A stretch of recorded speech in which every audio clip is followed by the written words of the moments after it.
from Fox 39 and your home team. Eyewitness News at 9 starts now.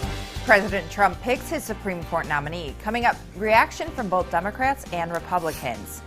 A local YMCA gets a much-needed facelift after community members say more kids spend time there due to school-limited hours.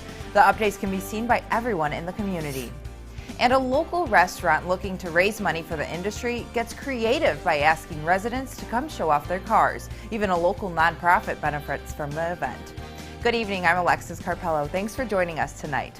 President Trump picks Amy Coney Barrett as Supreme Court nominee. Our Washington correspondent was there for the announcement and reaction. Kelly Meyer is keeping you connected to the nation's capital. In the White House Rose Garden, President Trump introduced his choice to replace the late Justice Ruth Bader Ginsburg. Judge Amy Coney Barrett. The invited guests, including Vice President Pence, members of the cabinet, and Republican lawmakers, gave a standing ovation to Federal Appeals Court Judge Amy Coney Barrett. I fully understand that this is a momentous decision for a president. Barrett will be the president's third appointment to the court. She always stood out as a person who was very gracious, very talented. Louisiana Republican Congressman Mike Johnson encouraged the president to pick the New Orleans native, who he's known since high school. I said, Mr. President, she is the female Scalia. Barrett is a conservative and was a clerk for and mentored by the late Justice Antonin Scalia. His judicial philosophy is mine too. A judge must apply the law as written. If confirmed, President Trump says Judge Barrett will be the first justice with school-aged children to sit on the court. His administration hopes it will be a swift confirmation process. The senators have a job to do. We think they'll be able to do it before the election. Democrats are already attacking the president's choice and the timeline. Presidential candidate Joe Biden tweeted moments after the announcement that the Senate shouldn't act until after the election. And Democratic Alabama Senator Doug Jones is encouraging his colleagues to wait. I will not support that nominee before the outcome of the November 3rd election. Barrett hopes to win the endorsement of the Senate. I will do my very best to demonstrate that I am worthy of your support. Reporting in Washington, I'm Kelly Meyer. A busy weekend so far for Rockford police. They're looking for suspects in at least 3 separate crimes, including 4 shootings. One of the most recent one left a man in critical condition. This happened around 2:30 near Auburn and Rockton Avenue. Police shut down the intersection for hours. No arrests have been announced.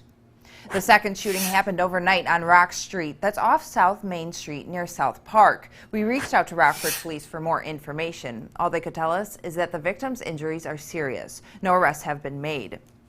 And around 10 last night, an armed suspect robbed the Dollar Tree on East State Street. No one was hurt. Police did not say what the robber got away with.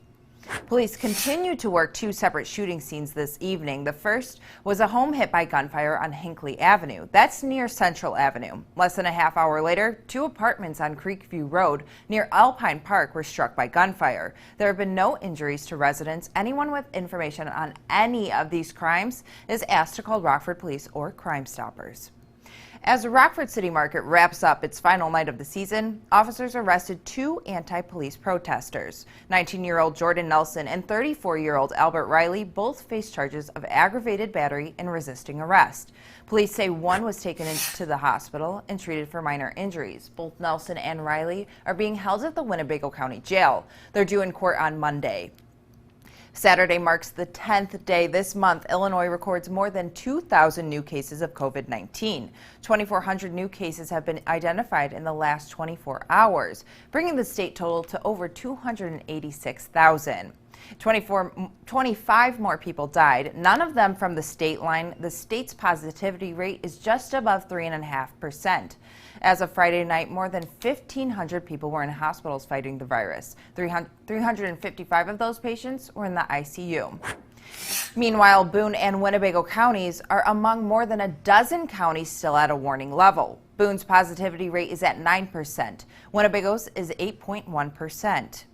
This comes on the heels of the Harlem School District's decision to switch Parker Early Education Center to remote only for the next 2 weeks. Eyewitness News obtained a letter sent to parents from Superintendent Dr. Julie Morris. In it, she said the school has 17 positive COVID cases. That includes students and staff. Remote learning will be in effect until October 8th. Workbook sheets will be mailed home to students. As Parker leaves the classrooms, Northern Illinois University students will return to theirs this Monday. School officials made the switch to remote learning after more than 100 students tested positive in just the first 2 weeks. Students will be required to wear masks while on school grounds. According to NIU, nearly 70% of infected students and staff have recovered. Kids in Belvedere are spending more time at the local YMCA as schools are being taught remote. Dylan Saraki shows us how a community group spent the day giving the building a much-needed facelift. We want to bring this Y together and build it up and support it.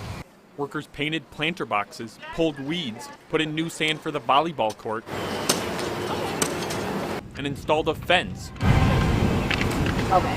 Giving the Y's outdoor space a facelift. Oh my goodness, they are definitely putting in some hard labor today. CEO Jen Jackie says the space is used regularly and the maintenance work was sorely needed. Right now with remote learning, we use it even more during the middle of the day to help them run off some of their extra energy to be able to focus during school. Ray Richmond is the president of the Bridges United project. He says the group wanted to support the YMCA because of their role in helping underserved youth in Belvedere. This is a center focal point of Belvedere and Boone County.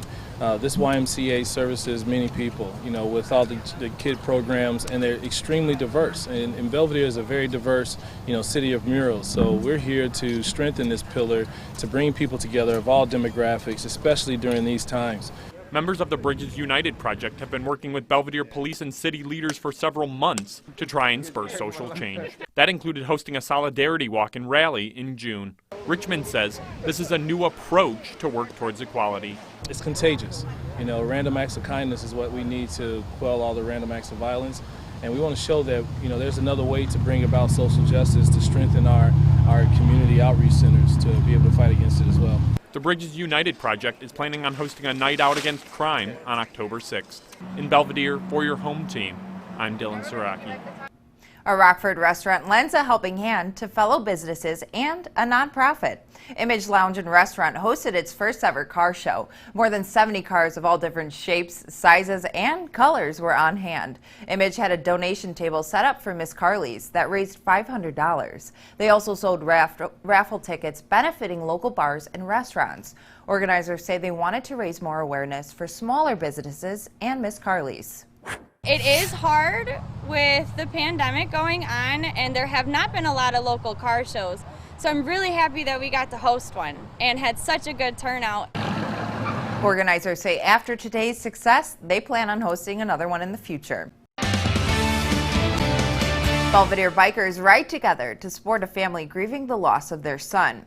American Legion riders honored Justin Anderson. He died in a snowmobile accident earlier this year. The event included lunch and raffles, with all funds going to the Anderson family. Organizers say the family constantly gives back to the community, so they wanted to return the favor.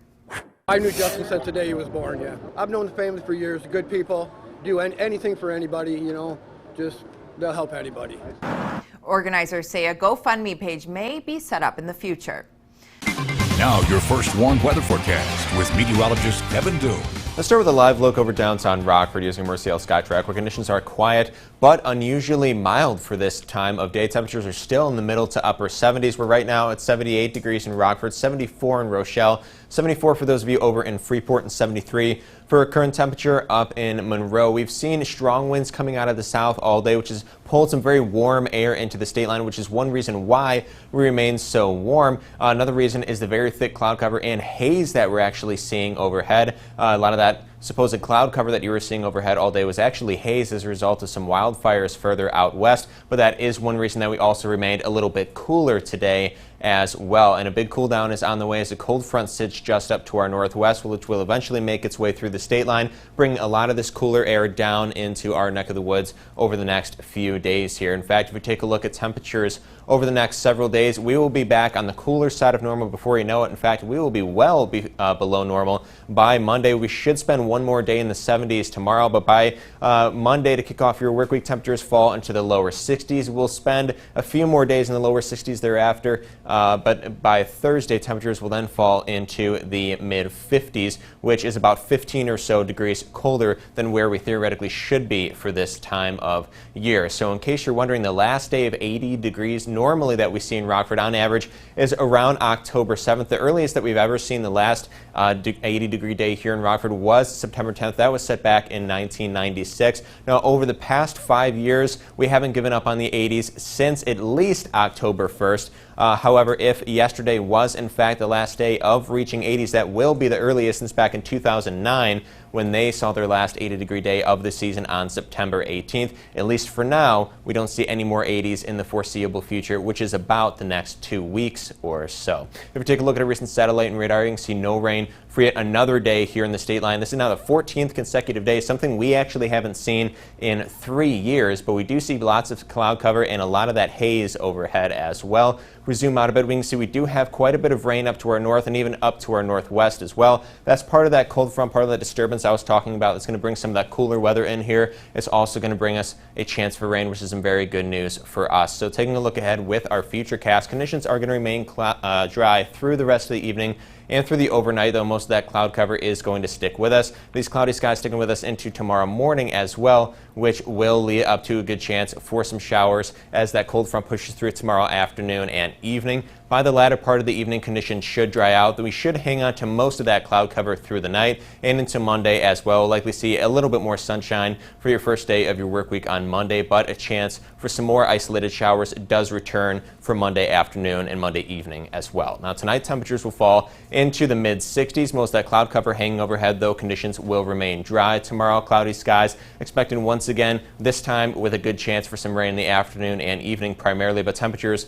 only reaching the lower 70s, and as we saw, getting down into the lower 60s by Monday. A few more chances of rain popping up here over the next several days as temperatures continue to fall, eventually bottoming out in the mid-50s to wrap up the week. Now the Napleton Sports Desk with David Greenberg.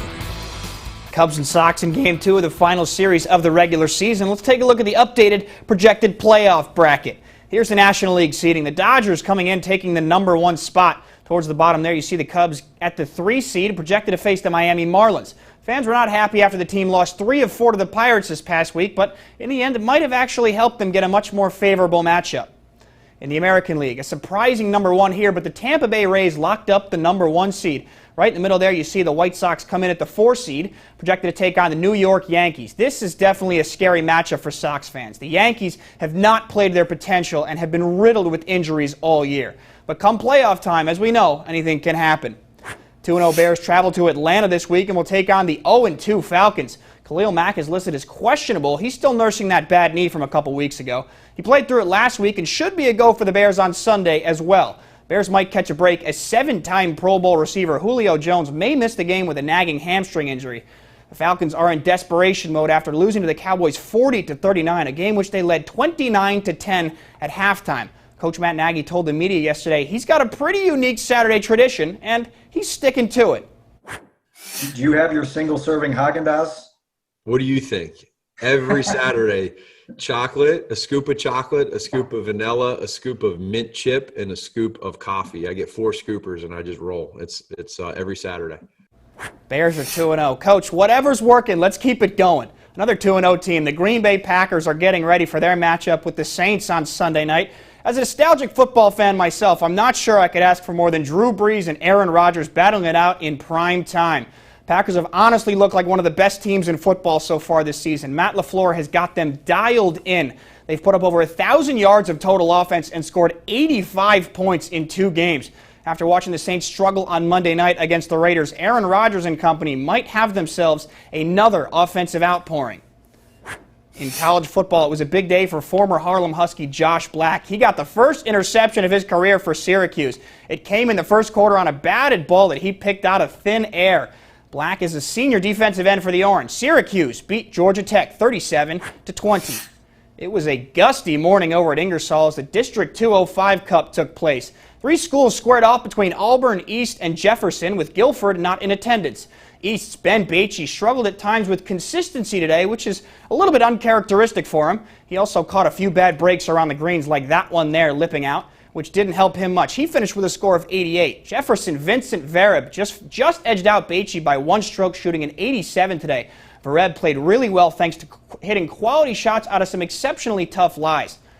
Auburn's Alex Ferry had the best round of the day, though. He's got a silky smooth swing with that driver in his hand, and it helped him get into some good positions around the course all morning.